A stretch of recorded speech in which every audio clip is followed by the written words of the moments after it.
All right, everyone. If everyone please take your seats. Welcome to round two. I'd first like to thank DARPA for convening this wonderful conference and this panel, for being such terrific hosts. My name is Mike Gold. I'm Director of DC Operations for Bigelow Aerospace and Chair of the Commercial Space Transportation Advisory Committee. I am thrilled to be here in St. Louis. I visited the Arch over lunch, and I think that the Arch and the whole St. Louis story is the perfect backdrop for the conversation that we're going to have today. Because it hails back to Lewis and Clark. And Lewis and Clark, as we all know, government-sponsored expedition, right?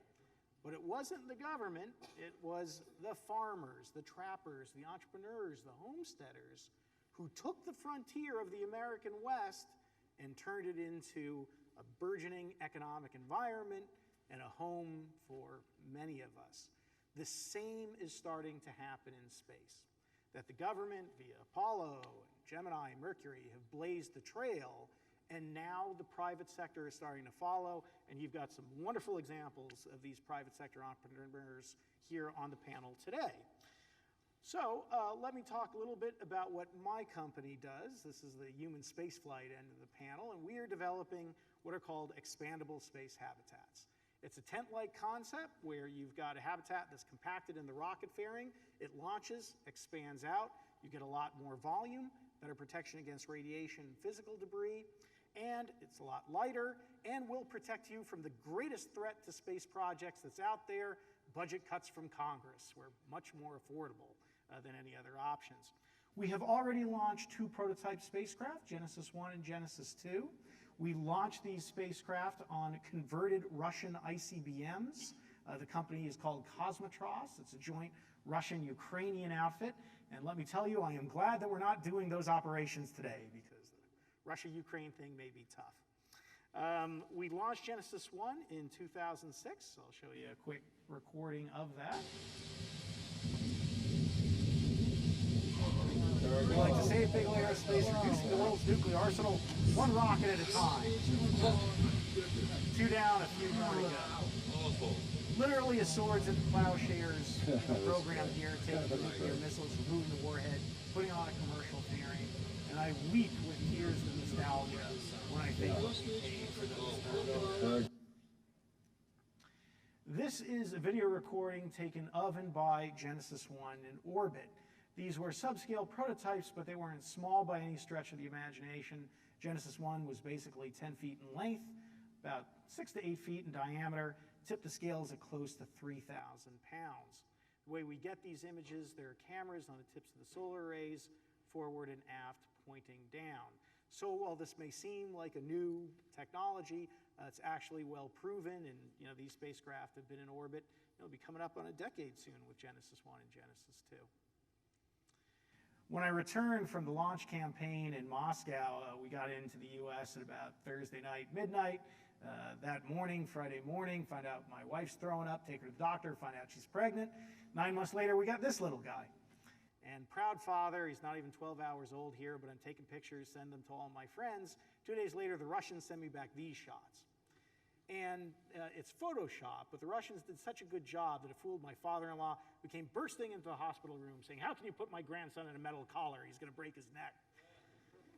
My friends at NASA were even more put off and said, "How can the Russians have baby spacesuits? What kind of animals are they?" Roscosmos, that they would launch infants into orbit, to which I said, "Hey, it's all about the mass in the end." So with the 2 spacecraft behind us, Bigelow Aerospace will now be launching its 3rd, this time to the International Space Station. The spacecraft is called the BEAM, the Bigelow Expandable Activity Module. It's roughly a little larger than Genesis 1 and 2, about 10 feet by 10 feet. But unlike the previous spacecraft, which were free flyers, this will be attached to the International Space Station, which you're seeing right now in this video. The spacecraft will be carried to the space station in the trunk of the Dragon capsule, removed by the station's robotic arm, and attached to the aft port of Node 3. Hopefully early next year, the beam will be attached to the ISS, and an astronaut will step inside expandable habitat technology for the very first time. Will be a big moment for the technology, and certainly an even more significant one for our company, and will be the first private sector real estate in space. that even though the beam is attached to the International Space Station, Bigelow Aerospace still maintains title and ownership of the beam, and we'd love to maybe bring up and test some CubeSats in it. So that's my pitch to the panel, potentially. Ultimately, our goal is to deploy the B330. As the name indicates, 330 cubic meters of internal volume in each. Each habitat can support a crew of 6, and this will be the world's first private sector space station.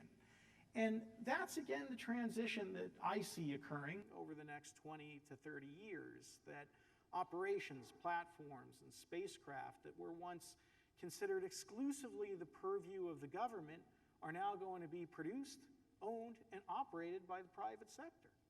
In many instances, there will be dramatic cost savings involved in that, and a lot of new ideas and new opportunities. But it will also present challenges, regulatory, legal, even defense, when it comes to these new technologies and what they're going to do to us and to our world, and that is what you're going to hear about from our panel today. So I will move on to introduce our first panelist, Stan Dubyn. Stan, whoa. Gravity, it's a pain. Stan is the founder, chairman, and chief executive officer of Millennium Space Systems, which specializes in design development of one-of-a-kind, high-performance spacecraft that are affordable and schedule responsive. Prior to founding Millennium Space Systems, he was president, chief operating officer of Space Dev, and concurrently served as chief executive officer of Integrated Space Systems, previously a subsidiary of Space Dev. Before Space Dev, Dubyn was the co-founder, senior vice president, chief operating officer of Spectrum Astro from 1990 to 2000. Prior to Spectrum Astro, he held key management and technical positions at TRW, Space and Electronics, and at Hughes Space and Communications Group. In those positions, he worked numerous satellite programs, was responsible for the planning and implementation of a dedicated mission ground station, and for the development and execution of integrated ground and flight operations and extravehicular activity training for space shuttle astronauts and crews. Let's have a warm round of applause for Stan Dubyn.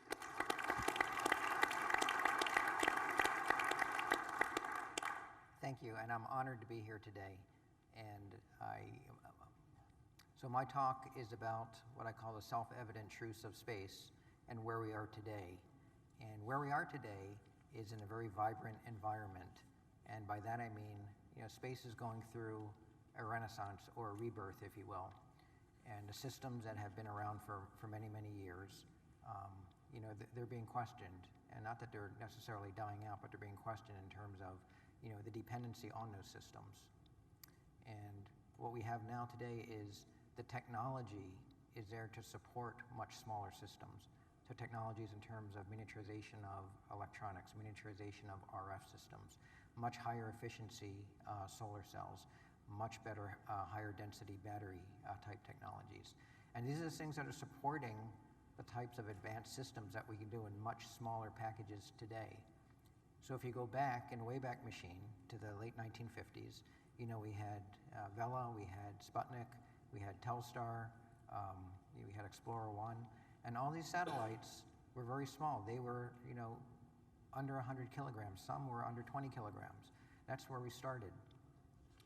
At some point in the early to mid-1970s, the technology was not there to support the capabilities that were needed in space, meaning more exquisite capabilities, particularly by the Department of Defense and the intelligence community.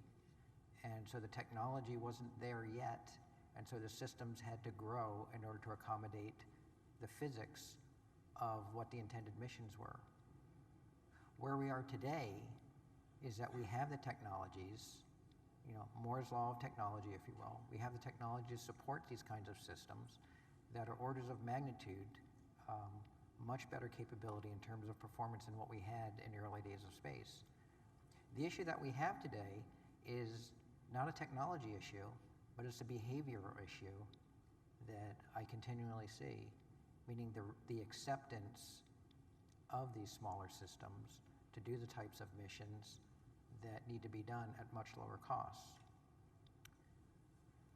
Now, in terms of acceptance, my original speech was going to be about the Kubler-Ross stages of grief and how it applies to the space industry. But I abandoned that last night after I went through the pitch and cut down on the video clips. But the last stage of Kubler-Ross is about acceptance. And that's what I'm seeing in the space industry today. And that's exemplified by two recent articles or events. One is by General John Hyten, who was the commander of Space Command. And in two speeches recently, one at the National Space Symposium in Colorado, and the other at the Utah Small Satellite Conference just a month ago. I mean, he came out publicly and said, we are doing small satellites. We're going small. That is what we're doing. That's where we're going. That doesn't necessarily mean we're abandoning the large systems, but we're going more and more in terms of cost, in terms of capability, in terms of resiliency. We're going to these systems. The other article that was of interest was an article about a week ago in the Wall Street Journal and other papers about a large aerospace company that's having problems with financing in Exim Bank, but also mentioned publicly that their customers have hit the reset button in many cases and are looking for alternative capabilities because why? They can't afford what they used to do. And here's what we're seeing in the space industry today is that the financials are driving the train. And just like, at home, you're forced to make decisions based on what you can afford. And whether it's sequestration or other high-tag items in the budget like healthcare or the Wall Street bailout, it doesn't mean we have to have less capability. And what we're seeing is our government customers are demanding more for less. And the reason they are doing that is because they have witnessed that they can get more for less. And so just like at home, if you look at sequestration as 10%, it's not going to change your lifestyle or your behavior too much. Maybe you won't take the big vacation or buy the bigger car. But if you have a 30 or 40% cut to your budget or to your paycheck, you will make foundational and fundamental changes to your spending habits. That's what I'm seeing in the government today. And so the other part of that from the last Q&A session, I wanted to mention that there's a lot of consternation about government space and should the government pay for things and should we go commercial. I will tell you from my perspective that the government is the best customer on the planet. Not that commercial's bad, commercial's fine, but in terms of the government customer, government has more money than all the venture capital people put together on the planet. It's just the way it is. From a small company perspective, trying to make payroll, trying to stay cash positive, the government pays every 2 weeks without fail. You bill them, you invoice, as long as everything's okay with DCAA, you get paid. But the best thing of all is that unlike commercial industry, the government, at least not in this country, cannot take any ownership of your company. And me as a CEO of a company, I don't want venture people that aren't space people telling me what to do. I know what to do. I know what to do for my customers. And the government's the best customer for that because they see that companies can do things and they let the companies do what they do best, whether it's produce satellites or produce technologies. So with that, I'm almost out of time. I have one video clip that emphasizes the points I've been making. And if you just substitute the word man for the word for small satellites, I think my message will be very clear. So can we roll the video, please? All my life I've awaited your coming and dreaded it, like death itself. Why? I've terrified you from the first, Doctor. I still do. You're afraid of me and you hate me. Why? Because you're a man. And you're right. I have always known about man. Thank you, Dr. Zayas, and thank you, Taylor. So a round of applause for Stan.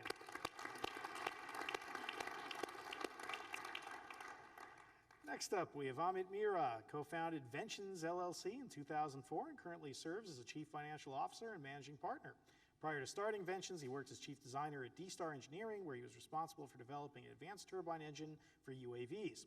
He's also worked as a management consultant with Dean & Company, a strategy consulting firm in the DC area, in its energy and telecom practices. His graduate research was awarded first prize at the Merrill Lynch Global Innovations Grants Competition for its widespread commercial potential.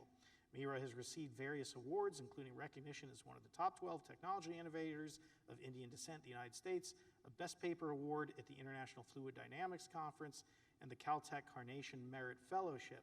His greatest award, though, will be his new daughter, who I know is going to come soon. So if you see him dash off the stage, you'll know why. Round of applause for Amit, everyone.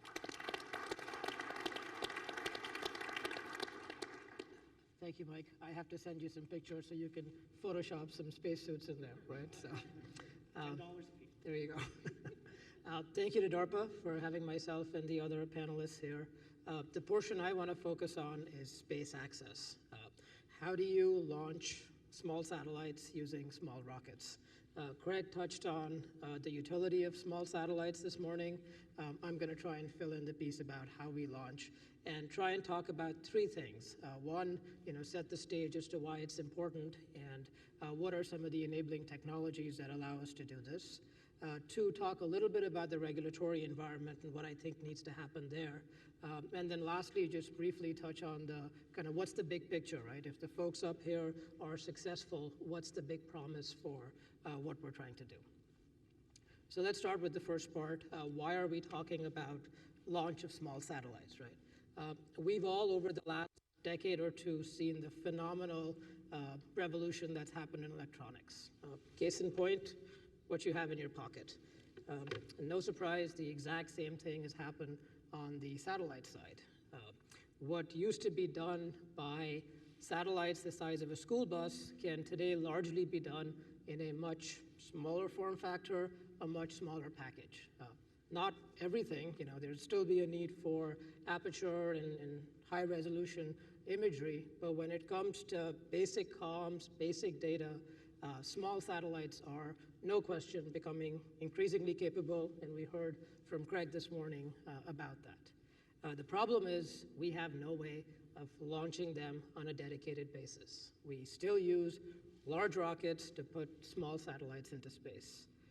Every time a large $100 million Air Force satellite goes up on a large rocket, that same rocket spits out 29 of these little guys. So there's lots of analogies. You can think of it as hitchhiking, or when you get off an airport, instead of taking a cab to where you want to go, it's that blue super shuttle that makes 6 annoying stops before it drops you where you want to go, right? So what is needed is the ability to be able to say, look, I'm not going to wait 2 years and that $100 million launch. What I need is my satellite to make these 2 passes at this exact inclination in orbit over the next 24 hours.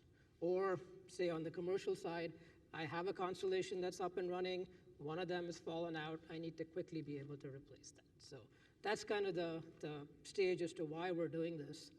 From a technology standpoint, there are a number of things that need to happen, but 2 or 3 things that come to mind. The first is additive manufacturing. Rocket engines are incredibly complex. Some of the larger engines, the ribbing that you see on the outside, that's individual cooling channels that are quote unquote hand-stitched onto those. So to bring down that level of complexity to small rockets, 3D printing, no question, has been a clear enabling technology. On the avionics side, again, in keeping with that shrinking of things, what used to be done by large computational boards, large IMUs, with today's GPS packages, control algorithms, all of that has also shrunk down, not only on the satellite side, but also on the launch vehicle side, which then allows you to make it smaller, bring down cost. Lastly, the more intelligence you can put on the rocket itself, particularly in regard to being able to self-destruct when it sees itself go wrong, that takes away all of the reliance we have on traditional ground assets, radars, radios, transmitters. The image we have of 30 people sitting in a control room looking at big screens, that starts to go away. So that's some of the technology side. I think it is a lot more than just technology. So from a regulatory standpoint, we've gotten so used to this mindset of dealing with large, high-value assets, right? A $200 million NRO satellite, no question. The processes we go through, the regulatory oversight, it is much needed. But as we transition to this model of, we're going to launch a bunch of satellites, we lose one big deal, right? That mindset has to be tailored to this new environment. In some regard, I think, aerospace has become so much about analyzing, building up to a test that the test has to go right. The open question I ask is, can we strike a better balance between doing things safely, but at the same time trying to make the progress we did back in the 60s or 70s, right? How do you get that mindset back where we're gonna build, we're gonna test, we are gonna fail, it's okay to do that, and not get so caught up in this mindset that we cannot fail and all our tests have to go right. Almost out of time, last 20 seconds, kind of what's the big picture?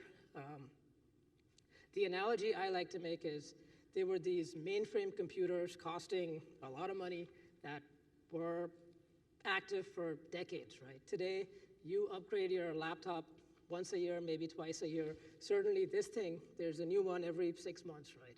So if you can bring that kind of upgradability to space assets, imagine that, right? It does not exist today. You launch very few, and they stay up there a long time. You hear lots of people trying to connect 4 billion people in the world. I'm not saying every one of them needs one of these, but the promise of being able to provide basic connectivity, basic data, basic information to even 20, 30, 40% of that, that I think would be a pretty compelling proposition. So that's what we're going after. With that, I'll turn it back to Mike and look forward to talking more in the Q&A session. So failure is an option. Thank you, Amit.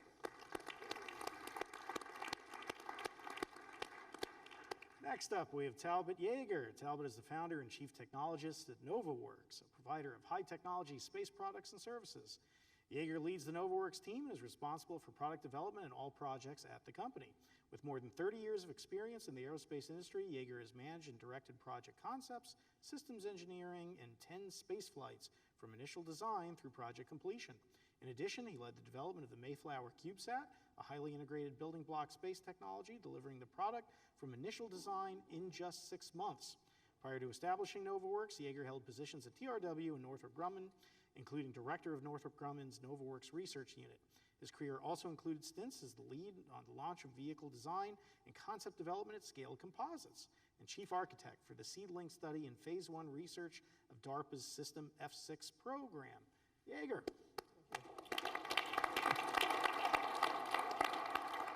Thank you, Mike. Thank you, DARPA, for letting me be here and discuss really a new focus that we've been working on, and that is a cellularized architecture for space. It centers around a concept of a satellite, which is a building block. It's a building block to build not just small, but medium, large, and even exquisite spacecraft. Its generic capability is geo-based, not just LEO-based. It can operate at all orbits. It has a high reliability capability. It's EMI and EMC tight. It has flexibility. But this building block is a way to create, by aggregation, by using many of them, putting them together, a new paradigm of how we create objects in space. I want to share with you why I think this is important, because when I go through a casino in Vegas, I'm always looking for the $2 or $3 table. That's my table that I can play at. It's just the way it is. But they're always full. They're always full. And so the casino wants you to be on the $20 tables, and so they're always open. So I try to go to those and play, and of course my wife pulls me away. She knows I'm not that good a player, okay? So I don't get to do that. Fundamentally though, at the $2 table, I can afford to lose some. I can afford to fail. It's not that we do fail, it's that we need to be able to.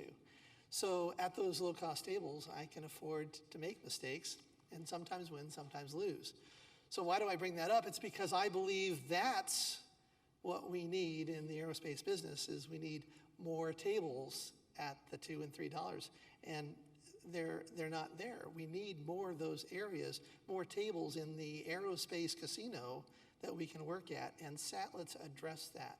They address that by opening up the same market that CubeSats have opened up in the small. But affordable doesn't just have to be small.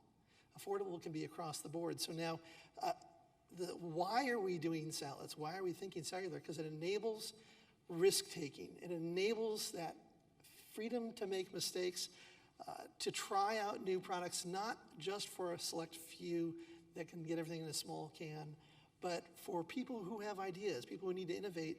It allows that innovation at an affordable cost by enabling prototyping and a true faster schedule, a lower NRE, getting everybody who has ideas for different space concepts.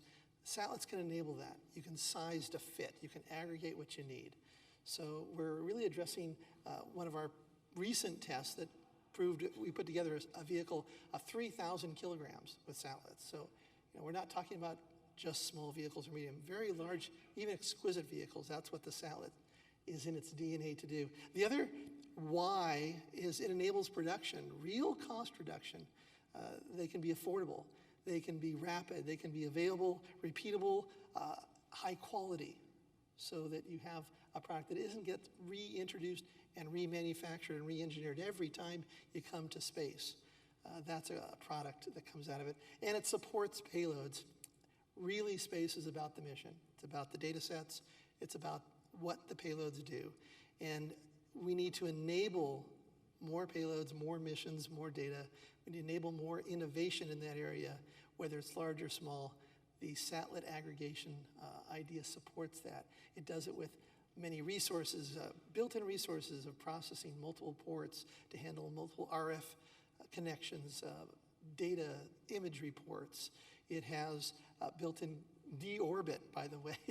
It takes care of itself, the deorbit proposition, so it doesn't leave itself as trash. It handles thermal control. It provides all the necessary parts of space. So why is this interesting? Why do we want to enable that innovation? It's because it takes us to the next step. And that next step is being able to work in space, assemble in space, reconfigure in space.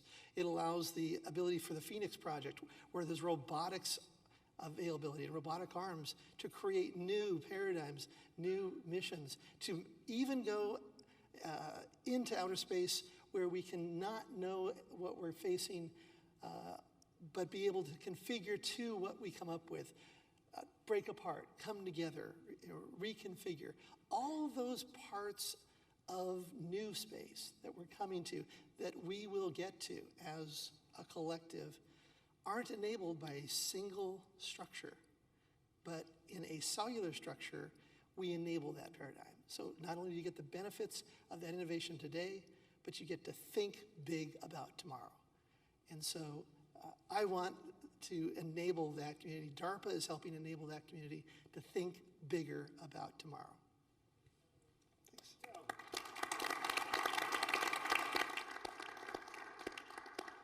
As I pointed out at the previous panel, Bigelow Aerospace is based in Las Vegas, so I appreciate the analogy. All of you go to Las Vegas, stay at a budget suites of America, you'll be supporting America's aerospace industry. So. And as you said, what happens in Vegas stays in Vegas. Absolutely. Okay. All right.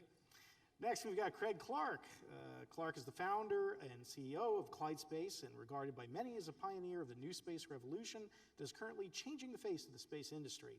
In 2005, and after 11 years designing and building small satellites with Surrey satellite technology, Craig founded Clyde Space, which focuses on the development of cutting-edge products for the space market, particularly in the area of tiny satellites called CubeSats. The company's successes include the design, launch, and operation of Scotland's first satellite, UK Cube 1. He is a member of the American Institute of Aeronautics and Astronautics, the United Kingdom Space Leadership Council, and the British Interplanetary Society. The closest I'll get to an ITAR violation today. Craig.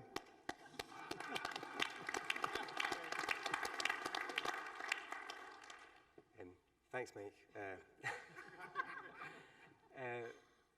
The talk that I gave earlier actually had a different title for it. Initially, before I changed it to something more appropriate, the title initially was Screw It, Just Do It Space. And I kind of think that a lot of the things that are happening in the space industry today are about just going out and doing it. So people want to, there's entrepreneurs out there that want to just launch lots of satellites and collect data and sell that data. And rather than following the traditional paths and techniques, which actually wouldn't really work with what they're trying to do, they're just going out and doing it themselves. But whereas that might sound scary to somebody that's been in the space industry for a while and has a traditional approach to doing things, like follows the rule book, has the mil-spec or space-grade components, it's not the rulebook's still there, and it's being acknowledged by companies that are going out trying to do things a little bit differently. But what these companies are doing is they're cherry picking from the rulebook and choosing the parts of it that they think are very important, and maybe just relaxing the rules in some other areas. I think a good example is over the years, over 20 years of building small satellites, build quality has always been extremely important. So even the tiny CubeSat components that we'll be making today still follow the European Space Agency assembly guidelines, because you can't afford to have poor build quality when something goes into space, because it still needs to work up there. But you can relax some of the rules around types of components that are used and other areas of the spacecraft design and build. Because at the end of the day, you know, even though the new space companies are building satellites that are massively lower cost and maybe a bit more high performance, we still want them to work in space. You know, we don't want to launch them and they don't work, and that's not a really good business model for a new space company. But one of the key things that I've noticed in the recent years is it's not only about the technology. Technology is great, and we're in the fact that we're able to tap into consumer electronic technologies, the latest FPGA devices that we can fly on CubeSats and other small satellites to increase the performance. But it's about the manufacturing techniques. And this is something that I've been spending quite a lot of time looking at over the last few years in anticipation of an increase in the number of spacecraft. But even I've been surprised at the step change that we've now seen in the demand for volume from the new space companies that we're seeing coming out, that are raising money in Silicon Valley and then going off and wanting to launch hundreds of spacecraft. A couple of years ago at the SmallSat conference, one of the CEOs from a new space applications company was quoted as saying that there's no one in the market who can build their spacecraft, and they're having to go and do it themselves. And at the time, I remember thinking that, well, wait a minute, there's lots of space companies here, and yeah, we can do it. But in reflection, this CEO was absolutely right. This has taken us all by surprise. The fact that people want to build 100 satellites a year or more and have them launched and have the delivery schedules of, you know, literally less than 6 months. At the moment, we're lucky enough to have Spire in our facility in Glasgow, and we're building 4 satellites a month just now. They want to go up to 8. And I know the challenges that are involved in that, because we're doing it at the moment and working with that company to do that. So we weren't ready 2 years ago, and if somebody had come along and placed an order for 100 satellites, we might have fallen over trying to do it, because the techniques are completely different to manufacture and integrate spacecraft at that volume. And I think that as a space industry, I think we all need to be aware that the market's moving incredibly quickly at the moment. The technology is evolving at such a rapid pace that the expectation for performance is moving beyond what we're able to develop within industry. And if we're not careful, there's a danger that the space companies are going to get left behind, and these new space companies that are doing applications are going to move to other suppliers of their systems, because they'll be looking at cheaper ways of just integrating electronics. At the end of the day, a spacecraft is just a bunch of electronics stuck together in a box. It needs to survive launch, but you know, it's just put up there. So if you get the fundamentals right of the design, then anyone can build it. That's something we really need to be aware of. So I guess my point is that, you know, we are experiencing massive change in the space industry just now, and we need to be prepared for what's to come. It's not just about the now; it's about the 1 to 2 to 5 years. It's going to all change again, so be prepared. Craig was the first person to finish on time. Let's give that a round of applause. Well done, sir. Last but certainly not least, we have Debra Facktor Lepore. Debra is Vice President and General Manager of Strategic Operations for Bigelow Aerospace. She is the company's senior executive in the DC area and leads the company's Washington area operations, communications, and strategic development. Previously, she was an industry professor at Stevens Institute of Technology, served as Director of Strategic Programs for the Systems Engineering Research Center, and conducted research on expedited systems engineering programs for the U.S. Department of Defense. Debra has extensive entrepreneurial business experience, including serving as president of DFL Space, president of Air Launch LLC, which was funded by DARPA, and the U.S. Air Force. and she was Vice President of Business Development and Strategic Planning for Kistler Aerospace Corporation. Debra is a fellow of the American Institute of Aeronautics and Astronautics and a former board chair of Women in Aerospace. She's also a member of the Commercial Space Transportation Advisory Committee, the Federal Advisory Committee to the FAA-AST, which is why I'm so excited to have known her and to welcome Debra Facktor Lepore. Thanks, Mike, and certainly thank you to DARPA for hosting this venue. It's really fun for me to be around a DARPA community, especially as Mike indicated, one of my former companies was funded by DARPA. So I certainly understand, appreciate the spirit of entrepreneurship and the difficulties in trying to do something that has never been done before and convincing others that it's actually okay for them to use what you're building that hasn't been done before, which is a lot about the conversation today. So the perspective I'd like to add with this is, what are we doing in space? We've had a lot of conversation about the technology, the size of the spacecraft, how it is launched in space, and the electronics, the brains behind the spacecraft. But what is it for? What is the effect? When you pick up your phone to come to St. Louis, you might look at, well, do I need to bring an umbrella? Well, you look at your app and you see the weather and it says, nope, it's sunny. Now, do you think about how that data got into your phone, courtesy of space, courtesy of multiple spacecraft that are being integrated and providing data that is being validated, going through multiple simulations, models that are continually refined as data comes through, and so that the accuracy of where it says you don't need an umbrella and you look outside and it's raining, whose fault is that? It's the data that comes from space is really important. And the expectation of that data is important as well. To give a couple of examples of how we use space, I gave one earlier about Afghanistan. So about 10 or 15 years ago, there's a big ring road around one of the major cities, and it was damaged. So a group of entrepreneurs went to the United Nations and said, for $1 million, we will walk the ring road, and we will tell you where it's damaged, so that then you can fix it. Okay, those in the space community said, well, here's a picture of it. We already know what it looks like. And they were dumbfounded because it never occurred to them that there was something that could give data and information they could act on today. You don't need to walk this road. The picture's there. Now, was it fuzzy? Was it clear? Who knows? Kind of didn't matter because they had an image immediately. You know, another example about the expectations of the capability we get is I was in the Rocky Mountain National Forest last week, and I took a lot of pictures on this. Now, when I show them to you, you're going to say, well, that's really nice. What are those little things out there? I said, oh, those are the elk that I saw. Like, okay, I don't know, it doesn't look like an elk to me. And what did I do? We have the email of the person next to me who had their high-res special camera. And then you can see exactly what the elk looked like, what the antlers were, what the eyes were, who it was sitting next to.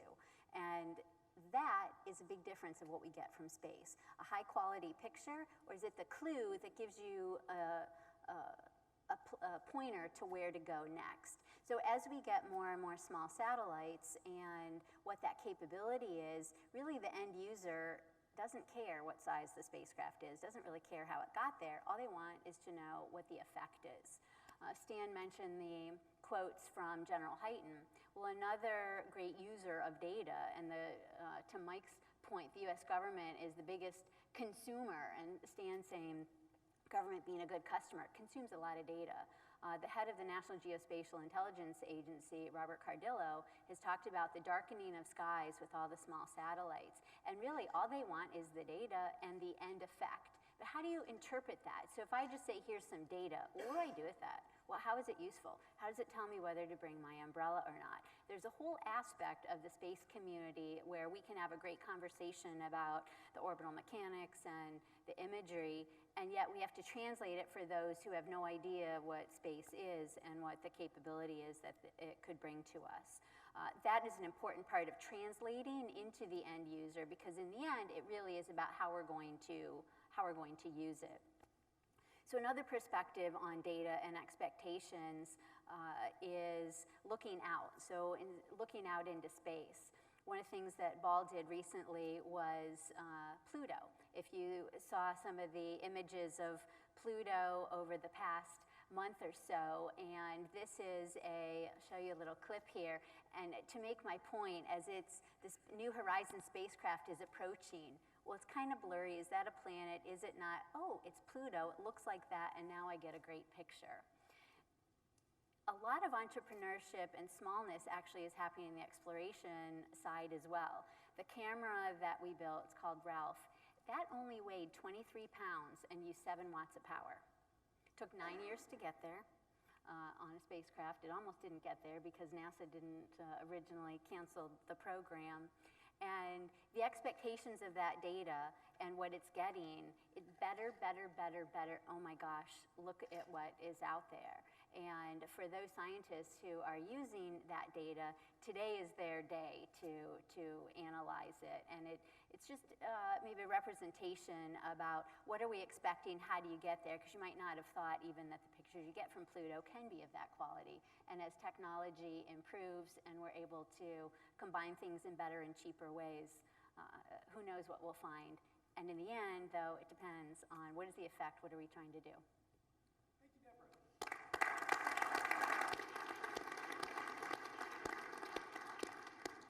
So we've talked a lot about government being a good customer. They don't take part of your company. Heck, DARPA will let you keep some of your IP, all of your IP. But it's unquestionable that there's a lot of venture capital money out there right now, Silicon Valley and globally, looking at space in general and CubeSats, small sats in particular. And we didn't get to this on the last panel, so I'd just like to throw it out there right away. Are we in a bubble? Are we in a space bubble? Are we in a CubeSat, small sat bubble? Or is this just the tip of the iceberg? So I'd love to hear your thoughts from folks in the industry. Start with a perspective of what the entrepreneurial launch industry was like almost 20 years ago. And that was the new launch companies were trying to build reusable launch vehicles to launch the constellations of Iridium and Globalstar and Teledesic, and that would change the business models.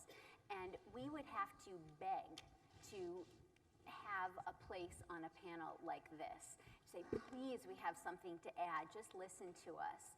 So in the last, just even in the last couple of months alone, the understanding of what space could bring and looking at small satellites, now you don't have to beg to be on a panel. They're recruiting all the time. There's 12 conferences this week, and you're invited, you get a microphone. Oh, and if you're really lucky, one of you might write, somebody a check at the end. So, this is a great idea, I'll just buy it from you. It is a totally different environment than what we had in the launch industry. So I think the appetite for doing something special is there. And at the same time, history would show when you go through entrepreneurship and invention that the ones with the new ideas and the ones who think they're doing one thing, probably not going to work. And the players that are out there and being successful later may not be the ones you see today, and we'll still see some of the more traditional players, if you will, because there's a role for both. Will it turn out exactly how it is today? I would say no. It will be different. And it's interesting, the point you make relative to the shift that we've seen. I showed you a video of Genesis 1 and Genesis 2. Those were initially supposed to be attached to the International Space Station. But commercial space's lack of credibility was such that NASA didn't even want to think about it. Now, within 6 months, we'll have one attached to the International Space Station. So there's certainly been a shift in attitude, but also in funds in the private sector. And again, to those in the CubeSat, smallsat industry, have you seen it? Do you think it's going to continue, or will there be a cliff?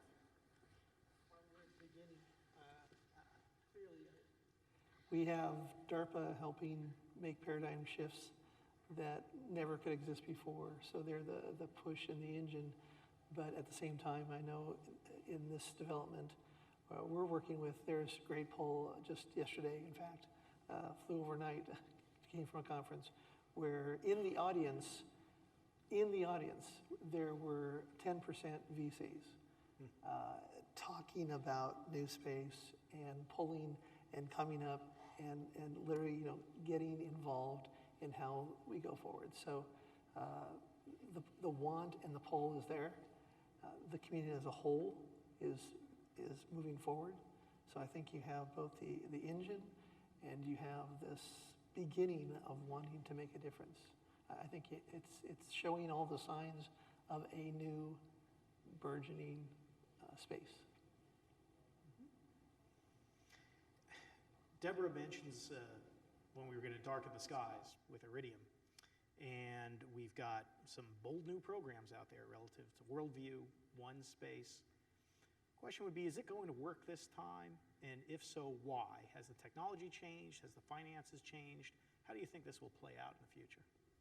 Amit? So let me just touch on the previous question first. I think I would almost want to make the case that I think we have a playbook for what is going to happen here if we look at a couple of other industries. I think anytime there is a large unmet need, a huge market opportunity, lots of money to be made, you will have plenty of people jump on the bandwagon and go in with a lot of capacity. It happened with broadband fiber in the 90s, for those of you who remember the UUNets and the MCIs. When the generation side of power got deregulated, you had everybody announcing merchant independent power plants, right? Companies like AES. It happened in the solar industry. There were a bunch of people getting into every form of the supply chain. Today, there are about 4 solar companies left, right? So whether you want to call that a bubble or whether you want to call that what I think is the typical first stage in the life cycle of an emerging industry, you decide. But clearly, there is not room for 2,400 satellite constellations. Whether 3, 4, 5 will survive and make a business case out of it, I would certainly think so. Great. Yeah, I think the main driver behind all of this is data, and it's either transmission of data or collection of data. And the need for data is growing exponentially at the moment. Space is a fantastic way to gather data and to communicate data. Whether some of these organizations that are raising money, though some of them will succeed, some will fail. Depends on our business model and how well they execute it. I mean, it's inevitable that will happen. And I hope that we have more successes and failures, and I hope that the ones that are started at the moment are going to be successful, because that will lead the way for more companies. If there's success stories where people have invested money in a space venture and they've got a return on their investment, then that will encourage other investment in the future. But there's no doubt that the need for data will not go away. And so I don't really see this being a bubble. I see this as already been said, it's just the start of a massive change in our industry. Terrific. Let me get into one other topic that we, of course, touched upon in the last panel. And when we talk about thousands, possibly tens of thousands of CubeSats, the need for regulatory change, for creating an environment of certainty, of predictability. So the question would be to the panel, should governments take control of on-orbit authority? Should they create regulatory regimes? And what kind of requirements, if any, should there be on the small-sat, CubeSat community relative to requiring a transporter, reflection devices, transponders, what have you, to at least identify where the spacecraft is? What do you want as entrepreneurs, and what do you think is too far over the line? Stan. So, we talked about this at the last session, and in general as a society, we tend to be a very reactive society rather than a preemptive society. And if you look at regulatory issues today, and you look at drones and UAVs, it's a very big issue lately. And there have been a lot of discussions, a lot of panels and international committees about regulations of drones, but nothing has really happened. And it's getting more and more momentum. But it's not until someone lands a UAV or a drone on a White House lawn that you're going to see actual action happening. And we see that as a society, and it's unfortunate because it's kind of like putting the red light at the crosswalk. It waits and waits and waits until someone gets hit or someone gets killed. But we tend to be a reactive society.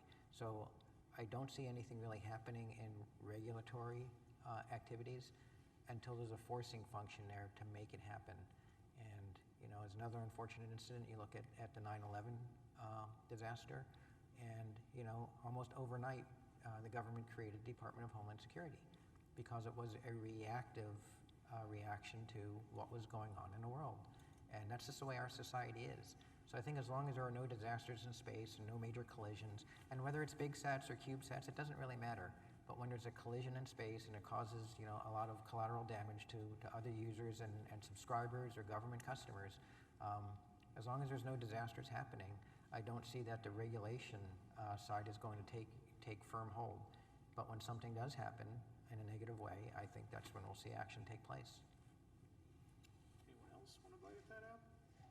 Great. I mean, it's very difficult to impose regulation in space because it is a global problem, and it's not just the problem of one country, but the countries that feel as if are more involved in space and maybe deal with more space programs, I believe have to make sure that they make the right decisions each case, even if it means a step back, as long as the integrity of the decision is there.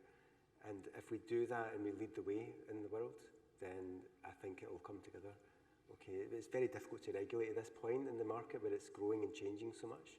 You can put some framework round about it that gives a certain level of certainty for commercial companies and government agencies that want to launch spacecraft.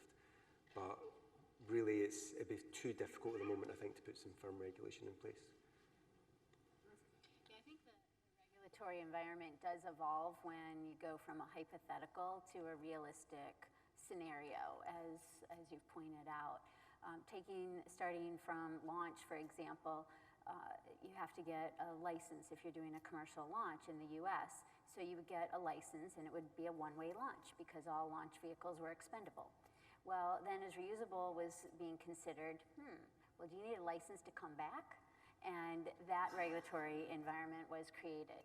Well, now the question is, well, what do you do in between while you're there? Because that activity was always the purview of governments and highly regulated, especially on the communication satellite side, of who's where, what's your spot, what's your geo slot, what's your frequency, and there's a protocol in the communication satellite side, not so much in the small satellites, not in the human space flight. So I say, well, what do you do? And who's in charge?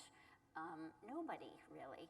So these questions are starting to come up, and it's very complicated. A lot of different stakeholders.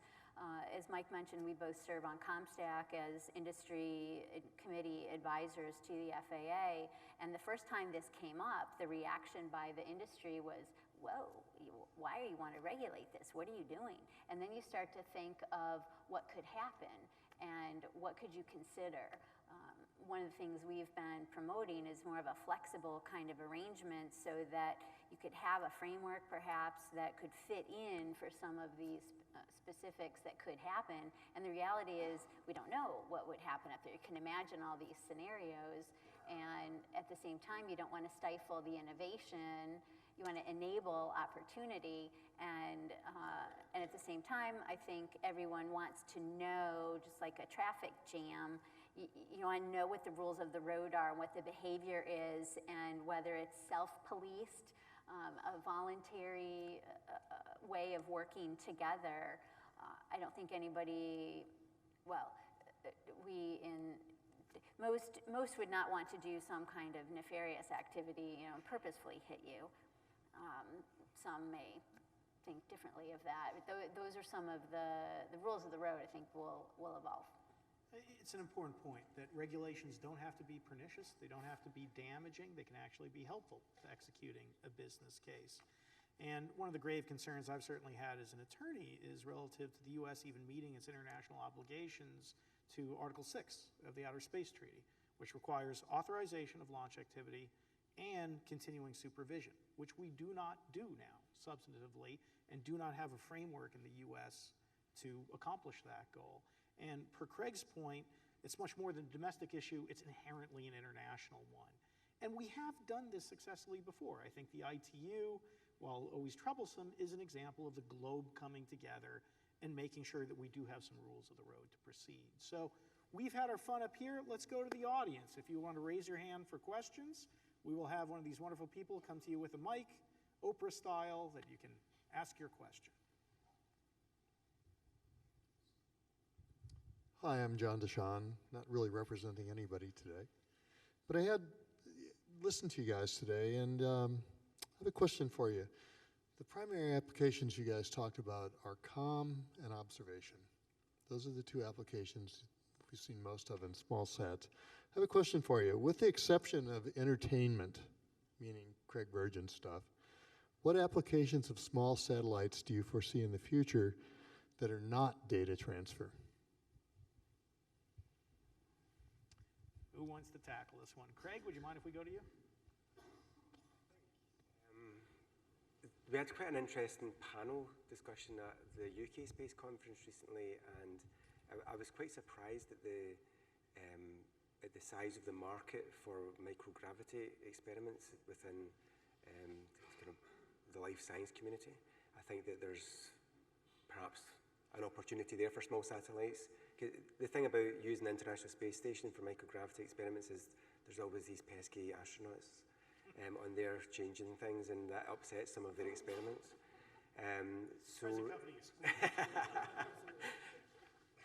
So it's not actually the best place to do some experimentation. So what you'd like to do is have a completely free-falling object with no disturbances. So there's maybe opportunities there. And I know that there's some talk of the suborbital launches using that as part of their business model. So maybe that's one area that we should explore further. This isn't from the small sat side, but looking at the human space flight, as Craig says, we're fascinated by the potential of microgravity research and development. And the low-hanging fruit is likely going to be biotech. You know, we've seen a lot of these experiments occurring on the space station right now, salmonella vaccines. All biologics react differently in microgravity. It is opening up a whole new arena and field for scientific and commercial endeavor. I would almost compare it to the internet. We know that all of this capability is there. We just don't know how to use it quite yet. But when I think industry figures that out, whether it's CubeSats, space stations, et cetera, it's going to be big and it's going to be global. Other questions? Sir. We had one back here, Mike. Oh, sorry, go ahead. Hi. We're talking about all these various small set vendors and systems. Do you have a view of what the competitive environment will be like? Is it going to be like companies developing websites for other companies? Is it going to be like the generic PC industry of the 90s?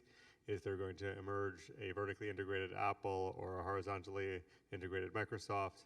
How do you think about market architecture for this industry? Stan? Yeah, so that's a question that I'm actually asked quite a bit.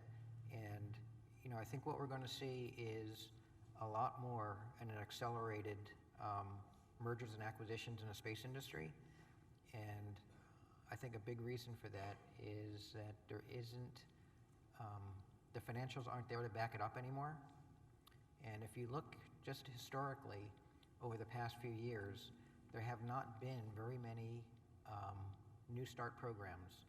You know, NTM, National Technical Means, or DoD programs, or even NASA programs. If you look at the programs that, you know, of record, you know, GPF3 was years ago. NPOS was terminated because of cost. TSAT, Transformational Satellite Communications government program, that was canceled because of cost. And the reason is the government, not commercially, but the government isn't able to afford these systems anymore. They're too big, they're too expensive, they're not responsive. And there's only so much to go around. And so what we've seen over the past several years are just industry consolidation, mergers and acquisitions, and really, you know, what I call Darwinism of the space industry, where the fittest survive. And, you know, I think we're going to see more industry consolidation. I don't know if it was announced, but I saw a blurb that I believe Aerojet is planning an acquisition of ULA. And that's an example of just more consolidation in the industry. Orbital Sciences and ATK merged not too long ago. Harris Corporation, they acquired Excelis, which at one time acquired ITT. So again, we're seeing more industry consolidation because there just isn't enough to go around. And I think that is what's happening in the industry today with, you know, new upstart companies that are able to do more for less and are challenging, you know, the traditional aerospace that's been there. I was going to say, ironic as it is that we are trying to bring down the cost and access to space, I think there still will always be considerable barriers to entry. Like websites in the 90s, everybody was a web developer. Today, every other day, somebody's claiming to test a 3D printed rocket engine and launch 10 kilograms for $200,000, right? There is a big gap between testing an engine and what it is eventually going to take to launch to space. It is still a very complex problem, and there is a lot that needs to happen. So in regard to scale, I think this will continue to be, and rightfully so perhaps, be a sandbox. It is not for everyone, and a certain amount of scale, I think, will be critical. And just to share an anecdote from our Genesis campaigns, we didn't go to Russia because of the good weather or the good vodka, although the vodka was excellent. Cosmotros represented a better price to the tune of a factor of 3 relative to the closest domestic competition.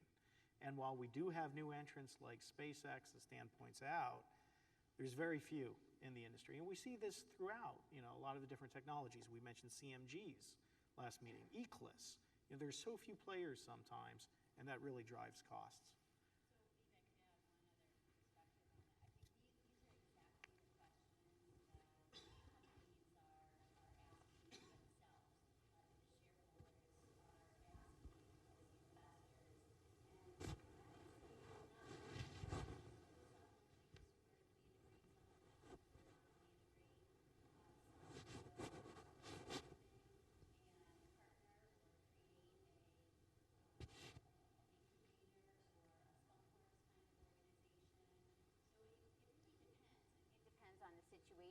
Depends on what a company believes it's good at and what its core competencies are and how to leverage those in the market, how to be affordable, competitive, a step ahead.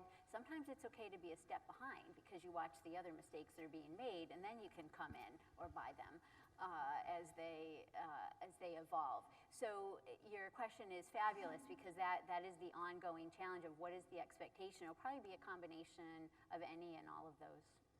Next fabulous question from the audience. Who do we have? Over here, sir. Okay. Hello. Just yell. We can. Okay. Yeah. So my question is about regulation. I mean, is this all discussion really driven by human limitation to imagine like big numbers or big spaces? Because recently I made a proposal about a space internet which will carry 1 zettabyte traffic. That's by 2028, that's the total amount of traffic that needs to be carried over mobile networks.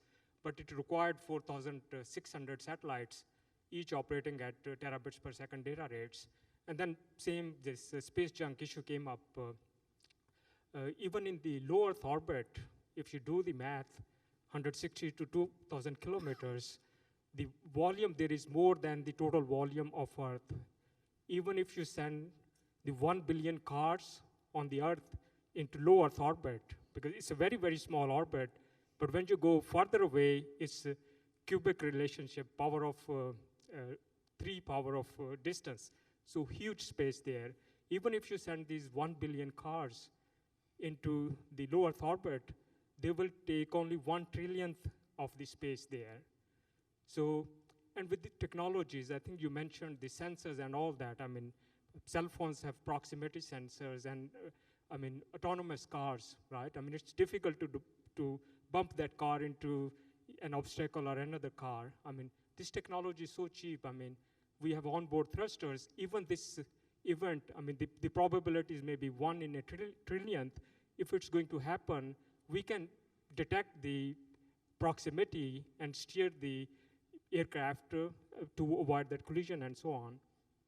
So, because in the previous session also there was a lot of discussion. I mean, do we really need to think about regulating space? Because as pointed out, it will stifle innovation and so on. I mean, if your resource is limited, like frequency or spectrum, yes, you need to have the regulation because otherwise, if everybody's using the same frequency, there will be interference and so on. But space is not, I mean, the math that I did space is not the issue. Actually, in my lifetime, I look forward to that disastrous collision that you mentioned, but I don't think that will happen, even if there is no control. I was worried about CubeSats. Now we got cars in orbit. Craig. There's two things I'd like to say. First of all is if it can happen, it will happen. Even though there's a huge volume out there, if you've got all these objects traveling at 8 kilometers per second, something's going to hit something else. And also, if you two planes flying towards each other and the first pilot says, I'll turn left and you turn right, and that it's very difficult to have autonomous avoidance systems on spacecraft, because if they both try to avoid each other, they might actually end up crashing into each other as a consequence. So there's a lot of thought needed to go into how to resolve that problem, and I'm sure we'll come up with something, but I think we're maybe a long way off of reaching that point. We just need to be take an approach to where we launch our spacecraft in orbit, so that they're low enough so that they deorbit within it. I would love to see end of mission deorbiting, so if your mission's 3 years, you deorbit 3 years. That's what I would like to see in future. Let me just say it's a great question, and right now for conjunctions of any kind, CubeSats, BigSats, whatever it's all done by the Department of Defense, by JSPOC, is informing the private sector when there are going to be potential conjunctions. And we mentioned the ComStack. One of the discussions that we're going to have is, should that authority, responsibility be transitioned? Because you've got a defense entity spending a massive amount of time on a commercial activity that doesn't relate to the warfighter. And I think that's an example where we have to set up a regime, and I guess we could call it regulatory in nature, but it's really enabling that we have to supply those rules of the road. Otherwise, the environment can become pernicious. So, next question. Go ahead, sir.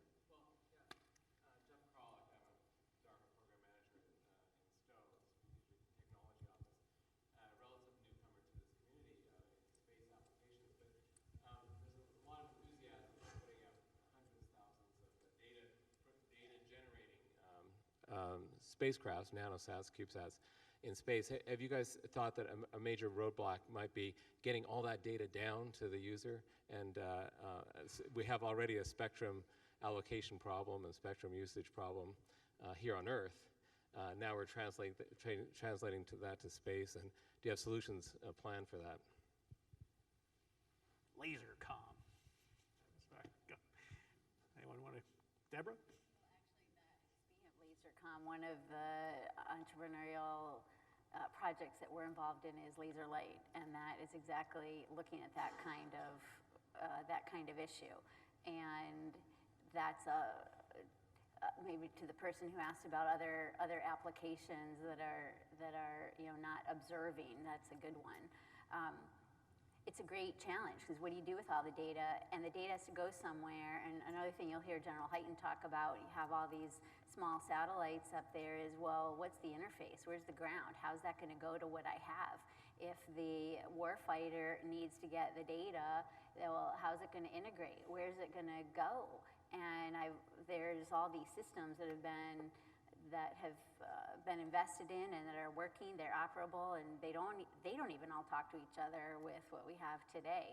It's a huge issue, and that's maybe some of the secret sauce that is needed is to figure out how to handle that, so you get the expectation. Because you have all this data. Well, if you can't get to anyone and you don't know how to use it, you don't know what it means, what good is that going to do anybody? I'm just a launch guy. The payload guys. Stan? So I think the key to that is, like air power, it's flexibility, right? So having flexible systems on board, so you're not tied to any kind of GEP, ground entry point. So if you want to go Ka-band, or you want to go X-band, or you want to go S-band, or you want to go, beyond V-band, you'll have that capability. The systems that we have today, for the most part, are stuck because they're built to a certain frequency and they can only communicate with certain stations, whether it's NASA stations or whether it's DoD AFSCN stations or commercial ground stations. You're still limited. So as an example, if you go look for Ka-band downlink stations, you're going to be very limited. Now, a lot of places are upgrading, to Ka-band, but it doesn't exist worldwide today. There are limited capabilities in order to do that. Now, with the advent of optical systems, laser comm, you have much higher bandwidth, much higher data rate. However, you face issues such as, if you're working with a DoD or IC, the question comes up about NSA Type 1 encryption. How do you do that on an optical link? Honestly, I don't know how to do that. And it's an issue that has come up several times in terms of how do we handle optical links. Because by its very nature, the LPI, LPD, low probability of intercept, low probability of detection. So what does that mean in terms of the common sense interpretation of how we apply those systems? For RF, it's one thing because if you have a wide beam, other people can intercept it. But when you have optical systems, if it's narrowly pointed and you have a collimated beam, it's going to be very hard to intercept that unless you have an extremely good delta V and RPO capability in order to do that intercept. So I think there's some common sense that has to go into building these flexible systems for communications. And I would appeal to the entrepreneurs in the room and on the panel that we shouldn't look at crowded frequency as a problem, it's an opportunity.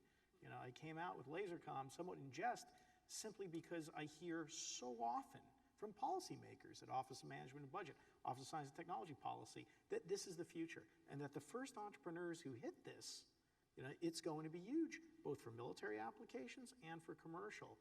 So be the first, go out there, and I think we have a great partner in DARPA to do that with. Next question, sir. Hello, I'm Peter Evans. I'm off the leash here a little bit. We've heard about innovations in the business model of launching rockets. We've heard about innovations in manufacturing rockets. But at the end of it, we're talking about, and I'll be charitable here, 40-year-old kind of technology. Where is the innovation in launching, akin to the CubeSats, revolution in electronics? I'll try and take a stab at that. I completely agree with you, and one of the frustrations I have is when we talk about any kind of new capability here, at least in the DoD realm, the default is to go back 40 years and look at drawings that were created there, right? So that is an issue. There hasn't been a lot of innovation, and outside of what SpaceX has done, which is for the first time built new engines, built new pumps, built new avionics, we do tend to default to what we did 40 years ago with probably 100th of the resources, right? I think the basics, unless you get into more esoteric ways of launch, at the end of the day, this is more of an engineering and integration challenge. It is not cutting edge science. I mean, we're still using LOX-RP largely. We're using conventional nozzles. We're using turbopumps. The same basic technologies exist. What is challenging is to bring down the individual components at the form factor, at the size, weight, cost that you need to make this. So I'll be the first to say it is very much an integration problem. It's already happened. Elon launched Falcon 1, way before. We're trying to simply repeat that at this scale. So, look, as a bit of the forward-leaning, we're Las Vegas, you name it, Star Trek fan, right? I think it's appalling that, we went from a computer that would have been the size of this room to this over the period with computer technology. What have we seen with rocketry, with the idea and the need to get something from Earth to orbit? It is depressing, and yes, SpaceX has done a wonderful job in terms of taking that basic technology and making it cheaper, but the paradigm shift has yet to occur. And at the same time, the dollars and public support for that sort of program, NASA Innovative Advanced Concepts for Advanced Propulsion has not been there. And again, I would appeal to the entrepreneurs as well as DARPA and the government to fund that. And I think it goes back to something that Amit says, you have to be willing to fail. And that programs like this are so dangerous, no one wants to touch them because of the likelihood of failure. Well, that's the kind of attitude that has kept us from making progress for over 50 years. We're almost running out of time, so last few questions, sir.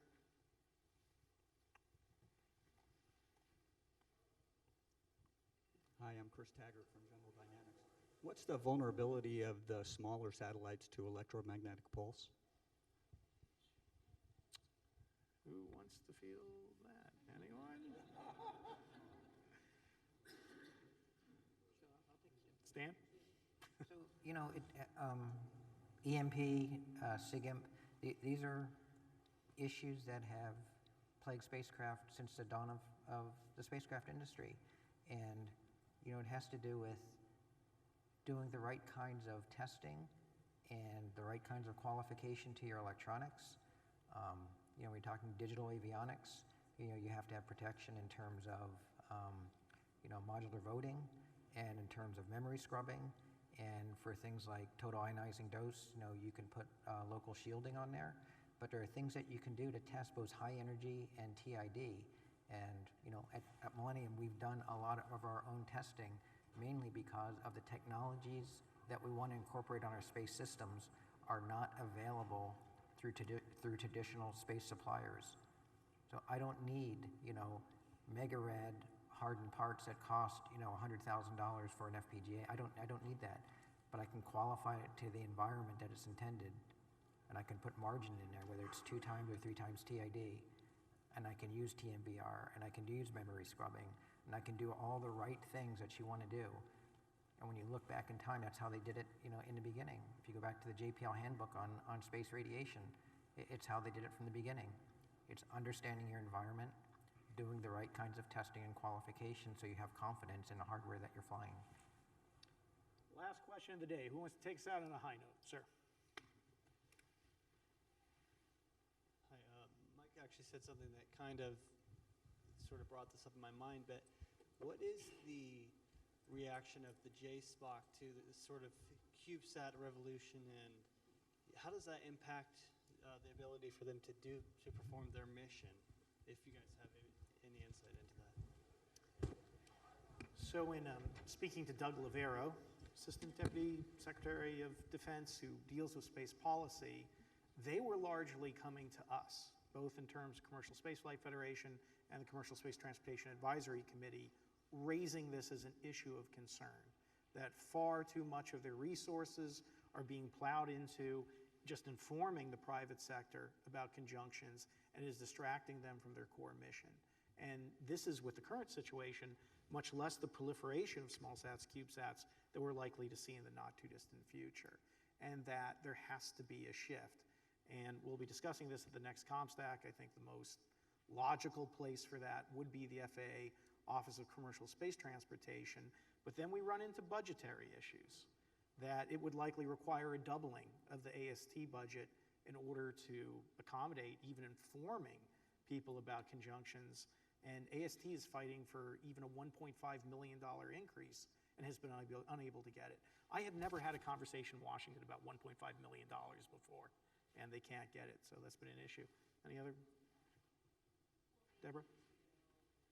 Add on to that, it's a demonstration of this whole issue of the regulatory regime and what you do. It's just another viewpoint of it. One of the models that's being looked at now is air traffic control, air traffic management, and the next gen system, as it's called within FAA, of transforming how air traffic management is done, is being looked at as a model of extending that even to space management and situational awareness of what is where. And everyone who's in space has a vested interest in knowing where everybody else is in space in terms of, are you going to bump into somebody? Are you going to interrupt my spectrum? Are you going to be in the same frequency? And these are exactly the kind of conversations. And then you start looking at going to and through space with the suborbital market, because now you're intersecting both of those systems. And when NextGen first came up, they'd be like, space? You know, who's thinking about that? And now it's very much at the forefront. And with the military side looking back, well, should they manage it or not? They want to, for the JSPOC for their purposes. And it will be very interesting to see how it goes and who funds it, because in the end, it is going to be a budget issue. And at the same time, it's a good behavior issue that's needed so that we do have safe operations in space. Well, on that note, let's have a round of applause for our panelists. Thank you so much.